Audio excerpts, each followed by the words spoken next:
So I was like, I got tickets to this event, and you know what I'm saying, if you want to go, you can go with me. So he was like, oh yeah, what time? He was like, what time, and what time, you want me to pick you up?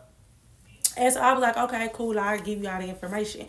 So me and the uncle go out to Paint It with a Twist. So we go out, we have a good time. Like, it was cool. He was such a gentleman. Like, it's so crazy, like how people say don't judge a book by its cover.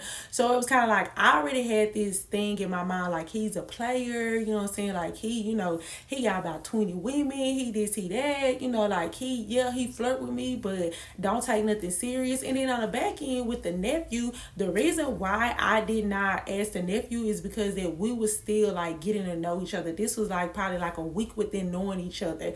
And the nephew was like always working. Like he was always working. So the time was like not at the right time. We had already was like, we're just playing something when we both are free.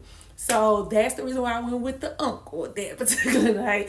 So when I go out, like we have a good time. We went to actually one of my favorite restaurants after we did it. He was like the perfect gentleman. Like I started looking at uncle like, okay, like he really, that dude. But I'm still thinking he got player ways. And then on the back end, I like the nephew. Like I really am liking the nephew. I feel like I was more attracted to the nephew, and I just feel like our connection, cause we did meet. Me and the nephew met up one time just to make sure we ain't on no catfish and stuff. So when we did link up that one time, like we just instantly had a connection. Like we was just cool, laughing, smiling. It was cool. Like we feel like we've been knowing each other for years. So when I went out with the uncle, that situation was just kind of like, okay, it's just like the homie. Like you the big homie. We finna go out. We finna chill. You might got some stuff going